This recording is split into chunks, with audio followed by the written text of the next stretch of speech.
When a person steps into a church, steps into the sanctuary, they are crossing a threshold, symbolically crossing the threshold, from the common to the uncommon, from the secular to the sacred, from the profane, which means out of the temple, into the holy.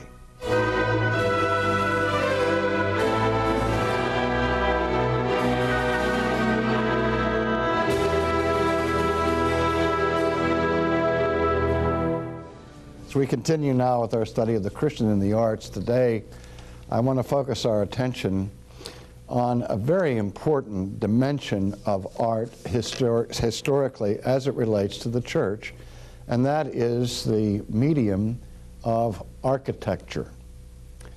When we think of architecture, the very word architecture, or the word architect, means chief builder, the arche builder, the one who is chiefly responsible for bringing a building into completion. And from a Christian perspective, we're most interested in architecture as it relates to places of worship.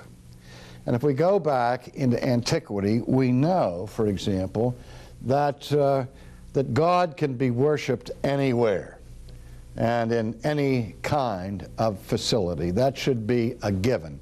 I think, for example, of the experience of Jacob at Bethel when he was on his journey and he stopped for rest at nighttime. In the midst of his sleep, he had his vision of the ladder that went up to heaven with the angels ascending and descending on that ladder. And when he awakened, he was in terror, and he said, surely God was in this place, and I knew it not.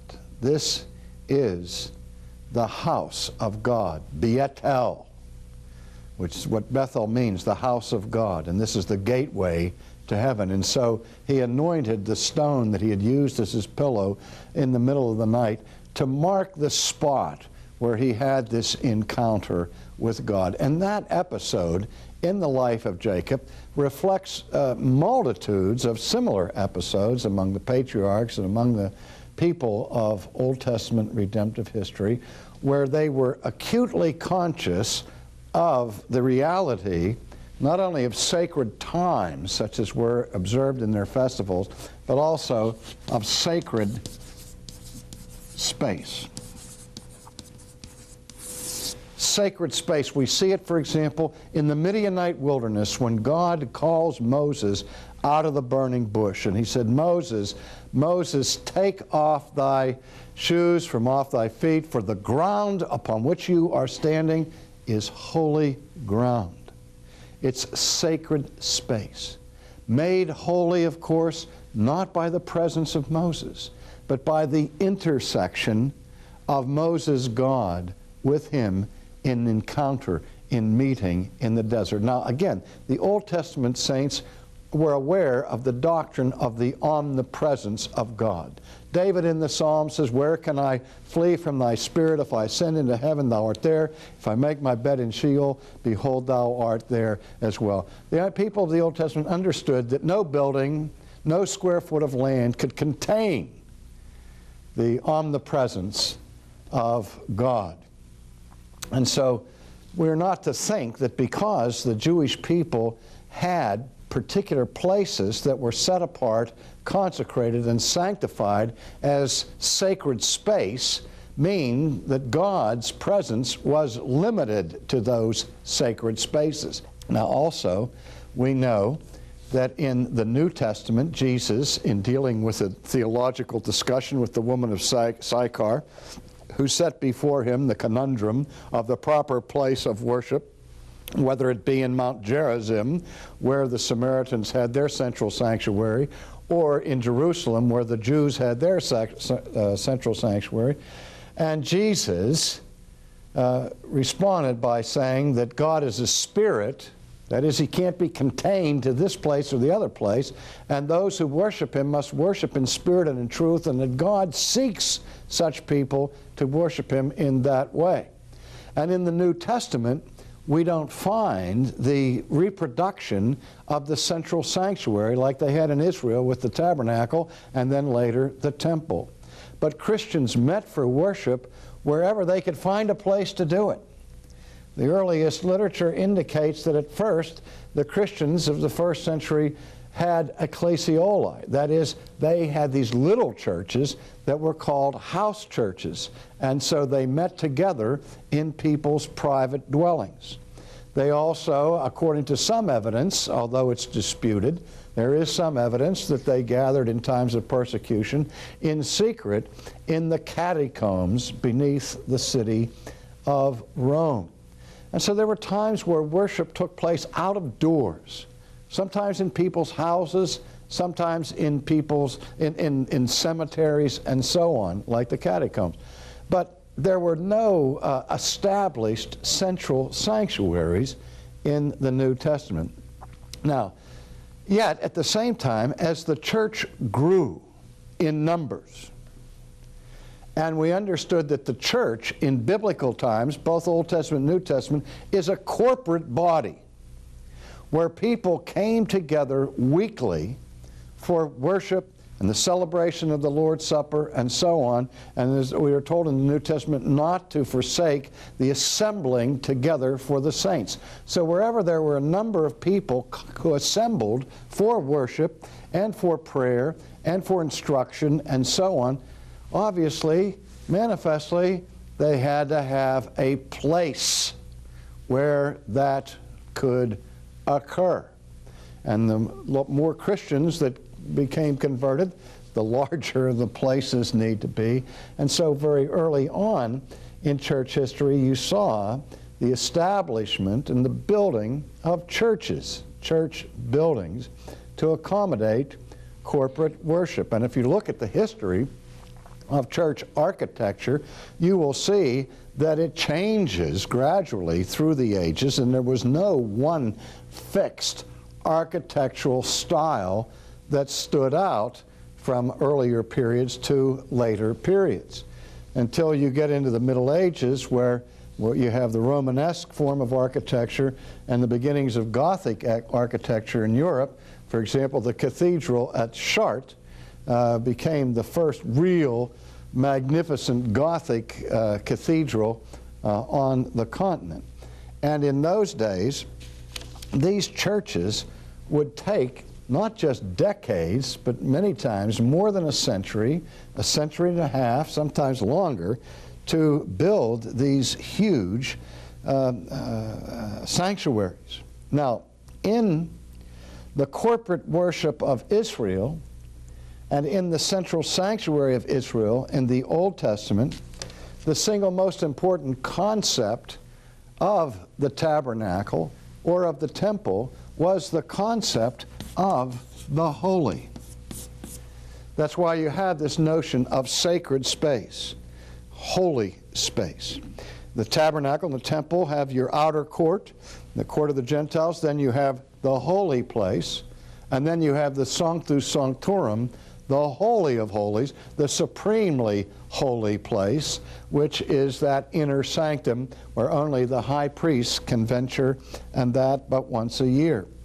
Well, in the medieval churches, when the church was trying to find a way to express artistically their concept of sanctuary, again, the central motif that was to be communicated in the building itself was the idea of the holy. And let's just look briefly for a moment at the pattern that emerged in the Middle Ages for church construction. And by the way, as a parenthesis, as an aside, if you want to get a wonderful, marvelous overview of the taste of the whole drama of the construction of cathedrals at that time, there's a novel, big fat novel, written by Ken Follett called Pillars of the Earth, where in the theme of the book, the man who begins as the head stonemason in the beginning project of building the cathedral knows that when he starts that labor, that church will not be finished except by his grandson. because it will take that long to do it. Now today, cathedrals of this size look to us to be absolutely financially impossible, even though they could be erected in a much shorter time than they were back in the Middle Ages. But people in those days, in the community, wanted dearly to have a cathedral in their own town, because it became the center not only of religion, but of commerce and everything else, as people were drawn to those towns and communities that actually had these magnificent churches. And if you've been to Europe and seen these cathedrals, you'll understand why people would be drawn to them. And sad footnote is that many of those cathedrals of the Middle Ages now are basically museums, and some call them mausoleums for the God who has become irrelevant, you know, and proclaim the death of God. But they still have their astonishing impact on those who enter into them in this day. One of the typical forms for the church at this time was the cruciform, which the church was structured and built in the form of a cross. And the entrance place would usually be rather dark, and that would be the narthex, which we might call the foyer or something. And then you have these side sections to the church, where the church is kind of built like this. And you have seats over here in the side. Those are called the transepts, because they represent the cross pieces of the cross. And then at the head, or the front of the church, is the chancel area, where the preaching is done, the sacraments are celebrated, and so on. And the main body of the church is this section here, which is called the nave. And that has an interesting history in the development of church architecture and in theology. Early on in the Christian church, the church father Cyprian developed the phrase extra ecclesiam nulla salus. Outside the church, there is no salvation. And he likened the church of the New Testament to the Ark of Noah in the Old Testament. And so he said, just as it was absolutely necessary for anyone to survive the deluge during the days of Noah, that they be actually physically inside the ark. They couldn't just be cheering Noah from the shore. They had to be in the ark in order to survive the flood. So, Cyprian argued, for a person to be saved today, they have to be physically inside the visible church. And that center of the church where it all takes place was called the nave. And that's the word from which our term navy derives.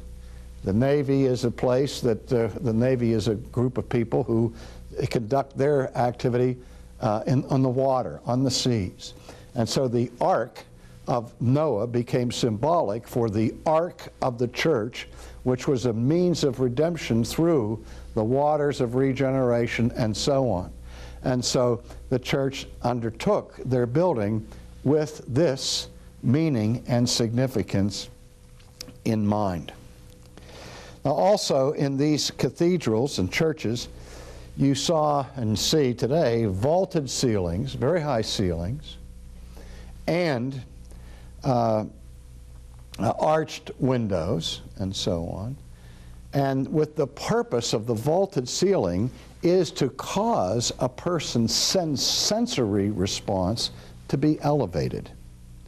So that the idea was that the accent on the church building should focus on the character of God, on His transcendence, on the sense in which He is high and holy and lifted up. That's why they had the high ceilings.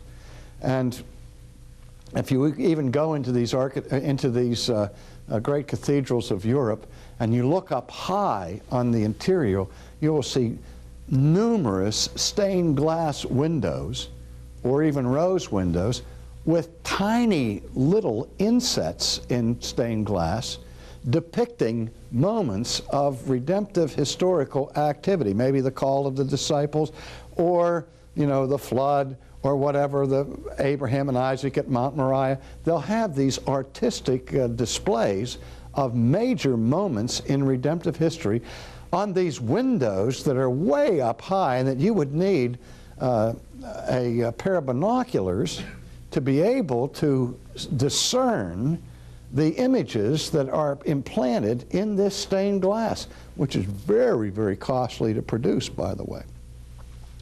But the reason why they have all this beautiful artwork in stained glass, so high and holy and lifted up that nobody can see it, is that the beauty contained in these inserts is for God, because God can see it.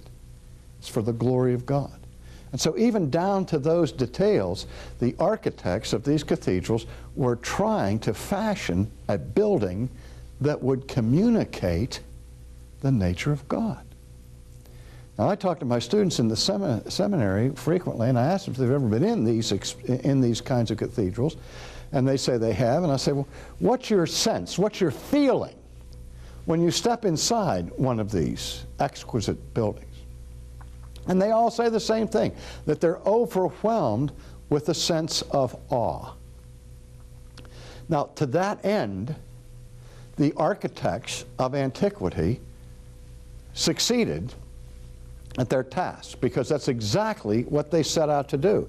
They set out to construct a building that would communicate artistically the holy and to the presence of God. At our church that we have in Sanford, Florida, when we have our bulletin on Sunday morning, we talk on the front cover of a transition.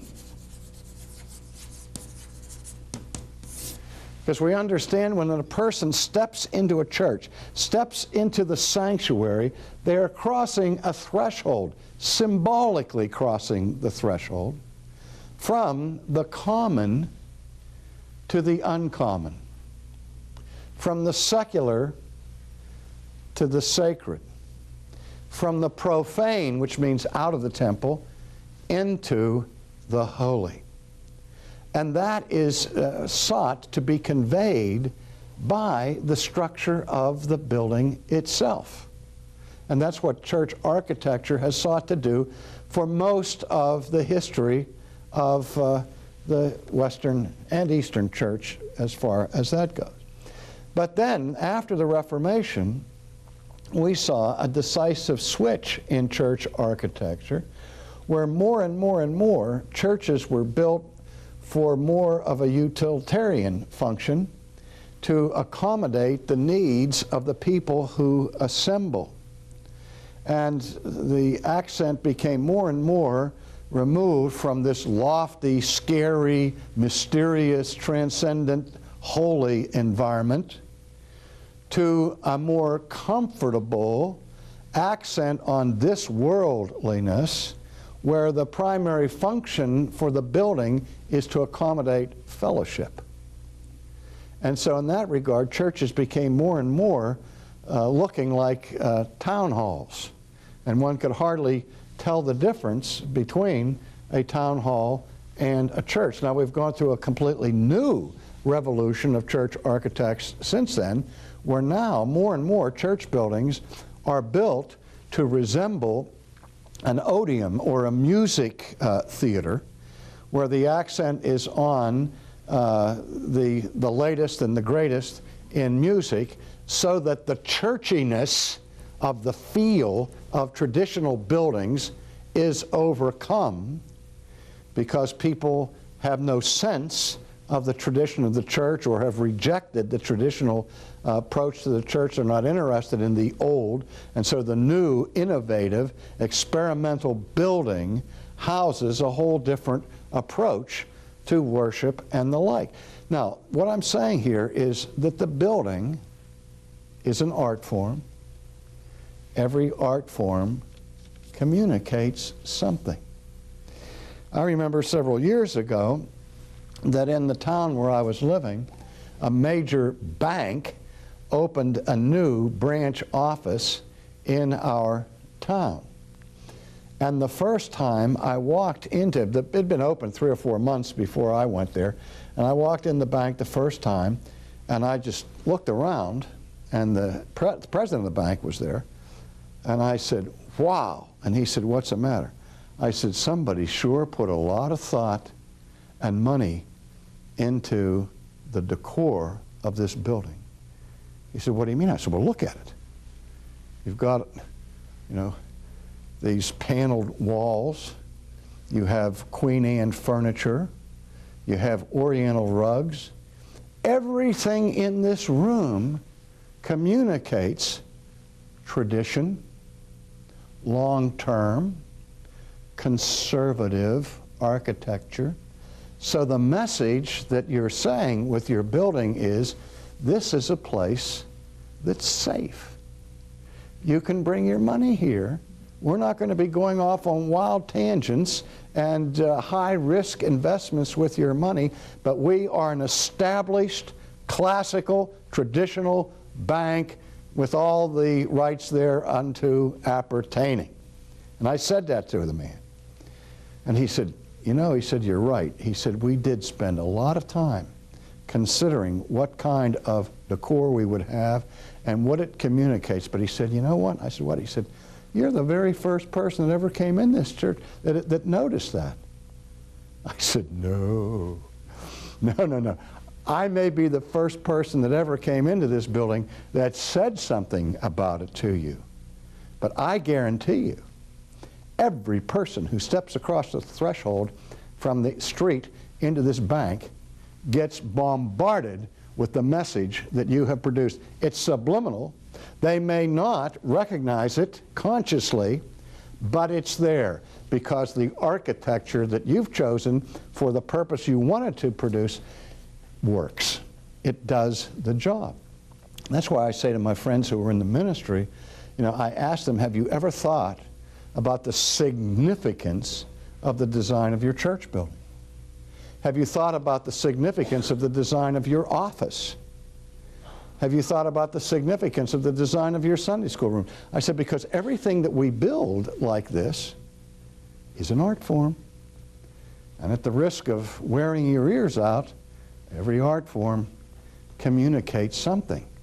So I say to my friends who are in the pastorate, I said, if that's true and that your church has an art form, it is communicating a message. First thing you need to do is find out what that message is. And the second thing, ask yourself, is that the message you want to convey? And if it is, then the next question is, why do you want to convey it? I think we've lost the sense of the holy.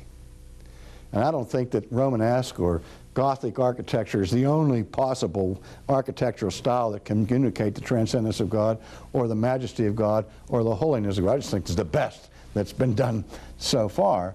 But I think we can learn from that, even though we can say, well, look, these churches were failures in the long run, because we know that the building style and the building itself in the final analysis is not what's going to drive the gospel. It's the gospel that's the power of God unto salvation. But if we want worship to be God-centered rather than man-centered, then we have to think carefully about the design of our sanctuary.